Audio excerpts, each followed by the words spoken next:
اس مفصل اور تحقیقی جائزے میں خوش آمدید۔ آج کی گفتگو کا آغاز کرنے سے پہلے ہماری ایک چھوٹی سی سفارش ہے ان لوگوں کے لیے جو کتابوں کے گہرے خلاصے اور ایسی ہی ڈسکشنز میں دلچسپی رکھتے ہیں۔ ہاں، ایسے کے بکس یوٹیوب چینل ایک بہت بہترین ریسورس ہے ایسی تحقیقی اور ڈیپ مٹیریل کے لیے۔ جو لوگ سیکھنا چاہتے ہیں انہیں ضرور سبسکرائب کرنا چاہیے۔ بالکل۔ خیر، آج ہم جس مواد کا تجزیہ کر رہے ہیں وہ میں تجزیہ کرنا ہے تاکہ لوگ اس جیو پولیٹیکل پیچیدگی کو سمجھ سکیں۔ صحیح۔ تو اگر ہم آغاز کریں تو اس تجزیے کی بنیاد ہی ایک بہت بڑے تناقض یا کانٹراسٹ پر رکھی گئی ہے۔ ہاں، جو عوام کو بیچا جا رہا ہے وہ خواتین کی آزادی اور ہیومن رائٹس کا ہے۔ لیکن ٹرانسکرپٹ کے مطابق اس کشمکش کا حقیقی مقصد ان نعروں سے کوسوں دور ہے۔ اصل گیم صرف اس خطے کے عظیم آئل ریزروز پر تسلط قائم کرنا ہے۔ یہ ایک ایسا دعویٰ ہے جو پوری عالمی ڈپلومیسی پر سوالیہ نشان لگاتا ہے، اور اس دعوے کو وزن دینے کے لیے جیرڈ ایگن کا حوالہ دیا گیا ہے، جو وائٹ ہاؤس کے انرجی نمائندے ہیں۔ بالکل۔ انہوں نے مبینہ طور پر کہا ہے کہ طویل مدتی منصوبہ ان تیل کے ذخائر کو ٹیررسٹ ایرانیوں کے ہاتھوں سے نکال کر اپنے قبضے میں لینا ہے۔ اب دیکھیں، بظاہر یہ بات تھوڑی عجیب لگتی ہے کہ کوئی پالیسی میکر اتنا خلام کھولا اپنے مقاصد بتا دے۔ لیکن ویڈیو اسی پوائنٹ پر آگے بڑھتی ہے۔ اگر ہم تاریخی آئینے میں دیکھیں تو کیا واقعی ہیومن رائٹس کے نعرے صرف وسائل پر قبضے کی کور سٹوری ہوتے ہیں؟ تاریخ میں تو ایک واضح پیٹرن ملتا ہے ہمیں۔ مواد میں بھی عراق، لیبیا اور افغانستان کی مثالیں دی گئی ہیں۔ عراق کی وار کو ہی دیکھ لیں۔ آغاز میس ڈسٹرکشن کے خطرے سے ہوا تھا، لیکن وہاں پہنچ کر سب سے پہلے آئل فیلڈز کو سیکیور کیا گیا۔ اور لیبیا میں بھی جمہوریت لانے کے پردے کے پیچھے گولڈ ریزروز اور کروڈ آئل تک رسائی ایک بڑا فیکٹر تھا۔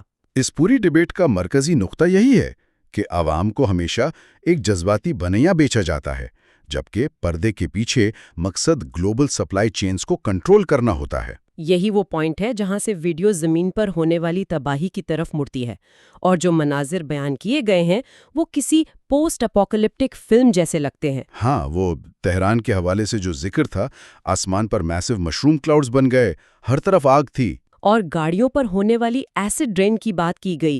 یہ صرف دو فوجوں کے درمیان لڑی جانے والی جنگ نہیں لگ رہی تھی، بلکہ اسے عالمی ماحولیات کے لیے ایک عظیم تباہی کے طور پر فریم کیا گیا ہے۔ لیکن تباہی صرف تیل جلنے تک محدود نہیں ہے۔ اصل خطرہ بنیادی ڈھانچے پر حملوں میں چھپا ہے، جسے انسانی بقا کے لیے ضروری سمجھا جاتا ہے۔ ویڈیو میں خاص طور پر ڈی سیلینیشن پلانٹس پر حملوں کا ذکر تھا۔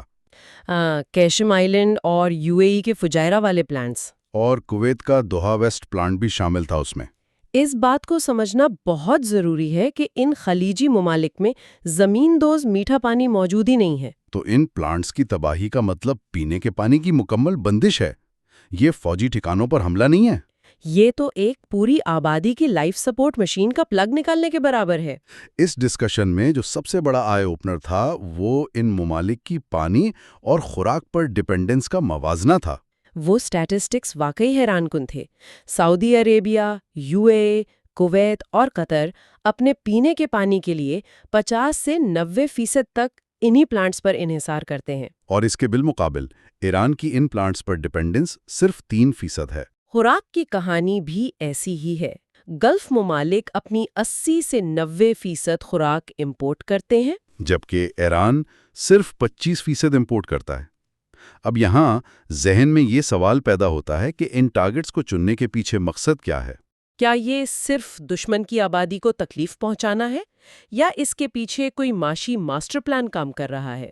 اس کا جواب اس معاشی ڈومینو ایفیکٹ میں چھپا ہے۔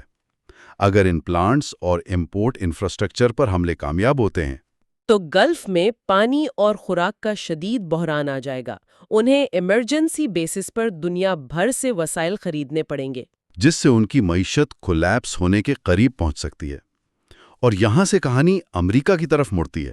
خلیجی ممالک جنہیں سوورن ویلتھ فنڈز کہتے ہیں، انہوں نے امریکن سٹاک مارکیٹس اور ٹریجریز میں $ٹریلین کی سرمایہ کاری کی ہوئی ہے۔ اگر خلیج میں بینکرپسی کا خطرہ آیا تو انہیں وہ سرمایہ وال سٹریٹ سے نکالنا پڑے گا۔ اور اتنا بڑا سرمایہ نکالنے سے امریکن سٹاک مارکیٹ اوندھے منہ گر سکتی ہے۔ لیکن ویسے ایک بات ہے، اگر میں اس پوائنٹ کو تھوڑا چیلنج کروں تو کیا امریکہ اپنے اتحادیوں کو ایسے اکیلا چھوڑ دے گا جہاں اس کی اپنی اکانومی داؤ پر لگ جائے؟ یہ ویلڈ پوائنٹ ہے۔ ویڈیو کا نیریٹو یہ سجیسٹ کرتا ہے کہ یہ حملے گلف کی معیشت کو تباہ کرنے کے لیے ہیں۔ لیکن اسے ایسے بھی دیکھا جا سکتا ہے کہ کیا یہ امریکہ کے دشمنوں کا ماسٹر سٹروک ہے تاکہ سیدھا امریکن اکانومی کو ہٹ کیا جا سکے؟ اسٹریٹیجک سرکلز میں اسی بات پر بحث ہو رہی ہے۔ یہ نئے دور کی جنگ ہے جہاں آپ کو فوجی اڈے تباہ کرنے کی ضرورت نہیں ہوتی، بس سپلائی چین اور معاشی انحصار کو نشانہ بنائیں اور نتائج سپر پاورز تک خود پہنچ جائیں گے۔ اور اس عالمی شطرنج میں قیادت کے ذہنی مقاصد پر کافی سنگین الزامات بھی لگائے گئے ہیں ویڈیو میں۔ پھر واضح کر دوں کہ یہ صرف مواد کے دعوے ہیں۔ اسرائیلی لیڈرشپ پر تنقید کرتے ہوئے انہیں 5ویں صدی کے مذہبی جنون کا شکار کہا گیا ہے۔ یہاں تک دعویٰ ہے کہ ایلیمنٹری سکولز اور بچوں کو نشانہ بنانا کوئی کولیٹرل ڈیمیج نہیں بلکہ ان کے کسی عقیدے کا حصہ ہے۔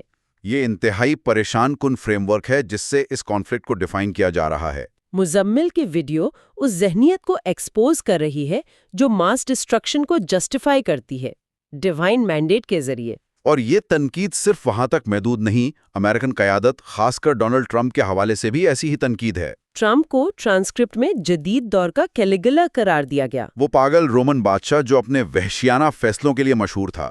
ایک امپلسو قیادت جس کے پاس تباہی کے تمام ویپنز ہوں، وہ عالمی امن کے لیے سب سے بڑا خطرہ ہوتی ہے۔ کیلیگولا والی انالوجی بہت ڈیپ تھی، لیکن ویڈیو میں ایک اور تھیوری تھی جو واقعی سوچنے پر مجبور کرتی ہے، ایپسٹین وارز والی تھیوری۔ ہاں، ایف بی آئی کی حالیہ دستاویزات میں ایپسٹین فائل سامنے آئی ہیں جن میں ڈونلڈ ٹرمپ کے 38,000 حوالے ہیں اور 80 کی دہائی کے مبینہ زیادتی کے الزامات ہیں۔ ویڈیو کہتی ہے کہ اس عالمی جنگ کا ایک بڑا مقصد اس بدنامی سے توجہ ہٹانا ہے۔ اسے سیاست میں ویگ دا ڈاگ کانسیپٹ کہتے ہیں۔ لیکن اگر میں ڈیولز ایڈوکیٹ بنوں تو کیا یہ کلیم تھوڑا فار فیچڈ نہیں لگتا؟ ایک پرانے اسکینڈل کو دبانے کے لیے تیسری عالمی جنگ چھیڑ دینا؟ بولڈ ضرور ہے، لیکن ہسٹری دیکھیں تو ماڈرن لیڈرشپ اپنی پاور اور ایگو بچانے کے لیے کسی بھی حد تک جا سکتی ہے۔ ایک عالمی کانفلکٹ میڈیا سائیکل کو مکمل ہائی جیک کر لیتا ہے۔ جب آسمان پہ مشروم کلاؤڈز ہوں تو کوئی news anchor court files discuss نہیں کرتا۔ یہ ڈسٹریکشن اسٹریٹجی کی انتہائی وحشیانہ شکل ہے۔ لیکن اس عالمی ڈسٹریکشن کا اثر صرف سپر پاورز پر نہیں پڑتا۔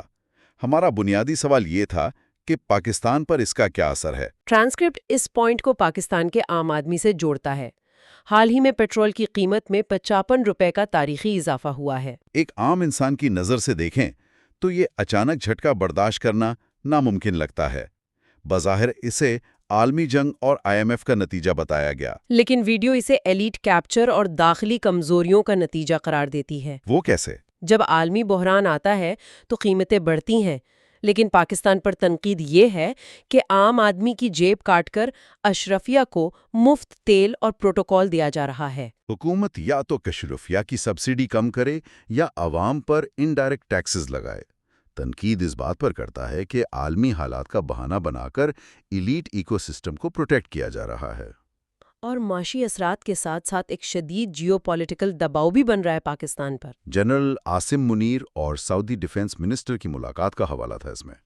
اس ملاقات کے پس منظر میں بتایا گیا کہ پاکستان پر دباؤ ہے کہ وہ اوپنلی ایران کو کنڈیم کرے۔ اگر ایران سعودی عرب پر ایکشن لیتا ہے تو دفاعی معاہدوں کے تحت پاکستان سے امید کی جائے گی کہ وہ سامنے آئے۔ یہ وہ مقام ہے جہاں پاکستان اپنی تاریخ کے نازک دوراہے پر ہے۔ ایک طویل سرحد ایران کے ساتھ لگتی ہے، اور داخلی طور پر سیکٹیرین وابستگیوں کی وجہ سے عوام کا بڑا حصہ حساس ہے۔ جیو پولیٹیکل کامن سینس یہی کہتی ہے کہ پاکستان کے لیے نیوٹرل رہنا صرف پالیسی نہیں بلکہ داخلی بقا کا مسئلہ ہے۔ اگر ہم اس کشمکش کا حصہ بنتے ہیں تو وہ خودکشی ہوگی۔ ضیاء الحق کی افغان وار کی زندہ مثال موجود ہے ہمارے سامنے۔ اس وار کا نتیجہ کلاشنکوف کلچر اور سیکٹیرین وائلنس تھا جس کی قیمت نسلیں آج تک چکا رہی ہیں۔ بالکل، لیکن اس پورے عالمی منظرنامے میں ایک اور چیز نمایاں ہے، باقی عالمی طاقتوں کا کردار۔ رشیا بظاہر خاموش ہے، لیکن وہ ایران کو امریکن فوجوں کی انٹیل اور مخابری دے رہا ہے ٹرانسکرپٹ کے مطابق۔ اور چائنا مالی وسائل اور میسائل پارٹ سے مدد کر رہا ہے، جبکہ باقی عالمی کھلاڑی آنکھیں بند کیے بیٹھے ہیں۔ یہ خاموشی نئے عالمی نظام کی آہٹ ہوتی ہے، امریکہ کو کسی تھکا دینے والے بحران میں الجھا کر رکھنا۔ تاکہ ملٹی پولر ورلڈ وجود میں آ سکے۔ لیکن یہاں گفتگو اچانک ایک عظیم فلسفیانہ نقطے کی طرف مڑتی ہے۔ افلاطون یعنی پلیٹو کی کتاب ریپبلک کا حوالہ۔ یہ حوالہ پوری ڈسکشن کو نئے لیول پر لے جاتا ہے۔ ریپبلک کی 8ویں کتاب، جہاں نظام حکومت کے لائف سائیکل کی بات ہے۔ افلاطون کہتا ہے کہ جمہوریت میں جب آزادی انتہا کو پہنچتی ہے تو لوگ قانونوں کی پرواہ نہیں کرتے، اور اس کیوس میں عوام ایک اسٹرانگ مین کی تلاش کرتی ہے جو آرڈر واپس لا سکے۔ یہی وہ پوائنٹ ہے جہاں جمہوری آزادی سے ایک ڈکٹیٹر پیدا ہوتا ہے جو ظلم کا نظام لاتا ہے۔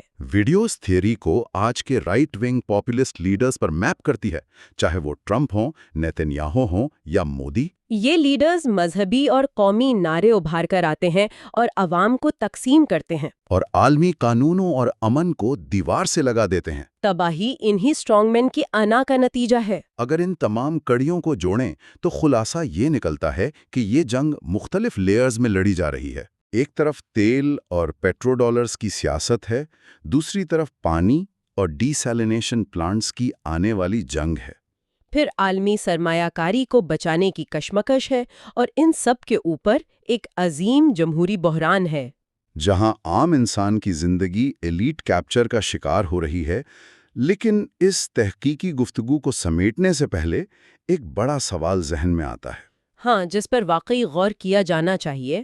اگر آئندہ کی عالمی کشمکش میں فوجی ٹھکانوں کے بجائے پانی اور خوراک کی سپلائی چینز کو ہی پرائمری ٹارگٹ بنا لیا جائے، جیسا کہ اب واضح ہو رہا ہے، تو کیا فرنٹ لائن کا تصور مکمل ختم ہو چکا ہے؟ اور اگر اس جنگ میں ماحولیاتی تباہی کو ہتھیار بنا لیا جائے تو کیا ہمارا ایکو سسٹم ہی اس سب کی سب سے بڑی قیمت ادا نہیں کر رہا؟ یہ واقعی سوچنے کا مقام ہے، اور اس پر فکر کا سلسلہ جاری رہنا چاہیے۔ اس تحقیقی سفر میں ہمارے ساتھ شامل ہونے کا بے حد شکریہ۔